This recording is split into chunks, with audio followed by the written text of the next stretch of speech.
Hello guys, അപ്പോൾ ഇന്ന് നമ്മുടെ CMX RIX ഒരു ഇൻട്രസ്റ്റിംഗ് ആയിട്ടുള്ള ഒരു PC ബിൽഡ് ആയിട്ടാണ് വന്നിരിക്കുന്നത്. നിങ്ങൾക്ക് എല്ലാവർക്കും അറിയുന്നത് പോലെ തന്നെ നമ്മുടെ യൂട്യൂബർ ആയിട്ടുള്ള എബിറ്റ് ബീസ്റ്റിന് വേണ്ടിയിട്ടുള്ള PC ബിൽഡാണ് നമ്മൾ ഇന്ന് ചെയ്യാൻ പോകുന്നത്.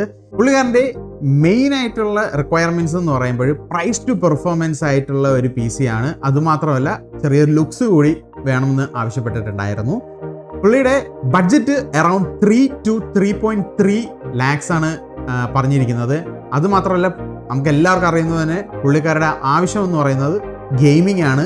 അതുമാത്രമല്ല ലൈവ് സ്ട്രീമിങ്ങും ഉണ്ട്, എഡിറ്റിങ്ങും ഉണ്ട്. പിന്നെ ഗൈസ് നമുക്ക് ഡയറക്റ്റ്ലി PC ബിൽഡിലോട്ട് കിടക്കാം. Let's go.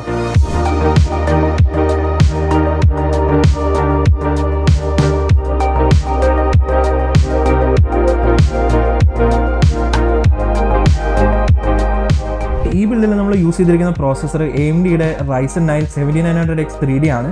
12 കോഴ്സും 24 ത്രെഡ്സും ഉള്ള ഒരു ബീസ്റ്റ് എന്ന് തന്നെ നമുക്ക് ഈ പ്രോസസ്സറിനെ വിശേഷിപ്പിക്കാൻ പറ്റും. നമ്മൾ ആദ്യം ഇതിനു വേണ്ടി നോക്കിയിരുന്നത് 7800X 3D ആണ്. പക്ഷേ അതിന് കുറച്ച് പ്രൈസ് ഡിഫറൻസ് മാത്രമേ വരുന്നുള്ളൂ ഈ 7900X 3Dക്ക്.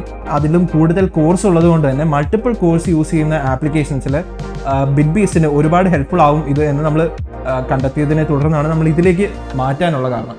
മദർ ബോർഡിന്റെ കേസ് എടുക്കുകയാണെങ്കിൽ നമ്മൾ MSIയുടെ B650 ഗെയിമിംഗ് പ്ലസ് വൈഫൈ എന്ന് പറഞ്ഞ ബോർഡാണ് യൂസ് ചെയ്തിരിക്കുന്നത്. ഉറപ്പായിട്ടും ഇതിലും മേളിലും എക്സ്പെൻസീവ് ആയിട്ടുള്ള ബോർഡ്സ് അവൈലബിൾ ആണ്. പക്ഷേ നമ്മൾ ഇതിന് പോയതിന്റെ കാരണം നേരത്തെ പറഞ്ഞതുപോലെ തന്നെ പ്രൈസ് ടു പെർഫോമൻസ് നോക്കുന്നത് കൊണ്ട് ഇതിലും കൂടുതൽ സ്പെൻഡ് ചെയ്യണം എന്നൊരു ആവശ്യം നമുക്ക് ഇതിൽ തോന്നിയില്ല. അടുത്തായിട്ട് സ്റ്റോറേജിന്റെ കാര്യം പറയുകയാണെങ്കിൽ നമ്മൾ 2 NVMe SSDയും ഒരു ഹാർഡ് ഡിസ്കും ആണ് യൂസ് ചെയ്തിരിക്കുന്നത് സ്റ്റോറേജ് ആയിട്ട്. ആദ്യമായിട്ട് നമുക്ക് വിൻഡോസിനും സോഫ്റ്റ്വെയർസിനും വേണ്ടി WD Blueന്റെ SN580 എന്ന് പറയുന്ന മോഡൽ 1 TB NVMe SSD ആണ് നമ്മൾ യൂസ് ചെയ്തിരിക്കുന്നത്. അടുത്തതായിട്ട് പുള്ളിക്ക് ഫുട്ടേജ് സ്റ്റോർ ചെയ്തിട്ട് ആ ഡ്രൈവിൽ നിന്ന് തന്നെ എഡിറ്റ് ചെയ്യാൻ വേണ്ടിയിട്ട് സാംസങ്ങിന്റെ 990 Pro 1 TB NVMe SSD ആണ് നമ്മൾ യൂസ് ചെയ്തിരിക്കുന്നത്. ഒരുപാട് ഡിസ്ക് ഡിപ്പെൻഡൻസി ഈ ഒരു പ്രോസസ്സിലുണ്ട്. അതുകൊണ്ട് തന്നെ ഫുട്ടേജ് സ്റ്റോർ ചെയ്തിട്ട് ഈ ഡ്രൈവിൽ നിന്ന് തന്നെ എഡിറ്റ് ചെയ്യാൻ വേണ്ടിയിട്ടാണ് നമ്മൾ കുറച്ച് സ്പീഡ് കൂടിയിട്ടുള്ള ഈ ഒരു SSD യൂസ് ചെയ്തിരിക്കുന്നത്.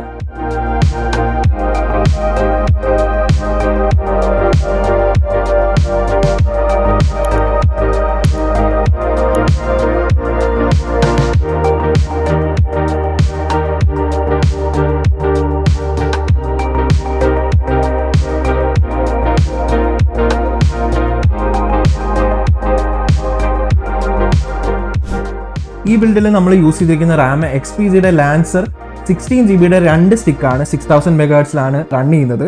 അപ്പോൾ ഈ 2 സ്റ്റിക്കാണ് നമ്മൾ റാം ആയിട്ട് യൂസ് ചെയ്തിരിക്കുന്നത്. ടോട്ടൽ 32GB ആണ് കപ്പാസിറ്റി കൊടുത്തിരിക്കുന്നത്.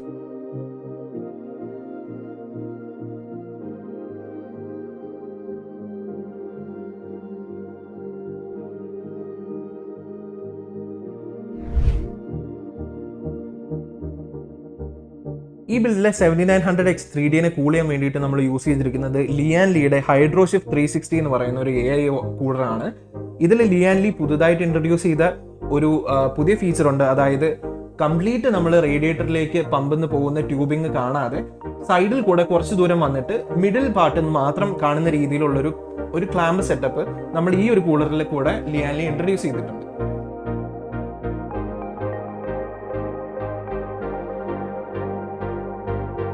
O11 വിഷൻ എന്ന് പറഞ്ഞ ലിയാൻ ലീ ബ്രാൻഡിന്റെ ക്യാബിനറ്റ് ആണ് യൂസ് ചെയ്തിരിക്കുന്നത് ഈ ഒരു ബിൽഡിൽ. ഈ ഒരു ക്യാബിനറ്റിന്റെ ഏറ്റവും വലിയ പ്രത്യേകത എന്ന് പറയുന്നത് ഒരുപാട് മോഡുലറാണ്. നമുക്ക് ഇതിന്റെ മദർ ബോർഡ് അറ്റാച്ച് ചെയ്തിരിക്കുന്ന ഹൈറ്റ് കൂട്ടാനും കുറയ്ക്കാനും പറ്റും. അതുപോലെ തന്നെ നമ്പർ ഓഫ് എക്സോസ്റ്റ് ഫാൻസ് നമ്മൾ ബാക്കിൽ മൗണ്ട് ചെയ്യുന്നത് ഒരു ഫാൻ അല്ലെങ്കിൽ 2 ഫാൻ വെക്കാൻ പറ്റും. അങ്ങനെ ഒരുപാട് മോഡുലാരിറ്റി ഈ ക്യാബിനറ്റിൽ അവൈലബിൾ ആണ്. അതുപോലെ തന്നെ വളരെ ഇൻട്രസ്റ്റിംഗ് ആയിട്ടുള്ള ഒരു ഡിസൈൻ ചോയ്സിനാണ് ലിയാൻ ലീ ഇവിടെ പോയിരിക്കുന്നത്. മുകളിലും അതുപോലെ തന്നെ 2 സൈഡ്സിലും കംപ്ലീറ്റ്ലി ഗ്ലാസ് ആണ് ഈ ഒരു ക്യാബിനറ്റ് പ്രൊവൈഡ് ചെയ്യുന്നത്. അതുപോലെ തന്നെ ഓവറോൾ ലുക്ക് നോക്കുവാണെങ്കിലും വളരെ പ്ലീസിംഗ് ആണ് കാണാൻ.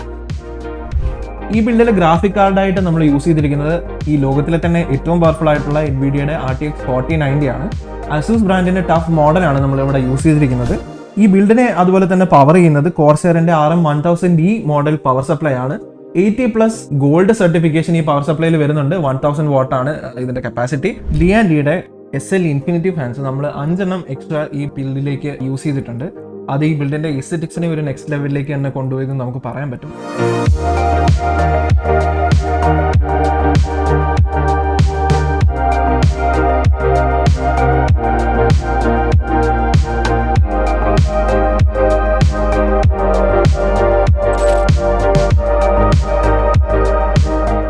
ഓക്കെ ഗൈസ്, അപ്പോൾ ഈ പി സി ബിൽഡ് നിങ്ങൾക്ക് ഇഷ്ടപ്പെടുമെന്ന് വിചാരിക്കുന്നുണ്ട്. അപ്പോൾ അടുത്ത പി സി ബിൽഡായിട്ടും അടുത്ത വീഡിയോ ആയിട്ടും നമുക്ക് അടുത്ത പ്രാവശ്യം കാണാം.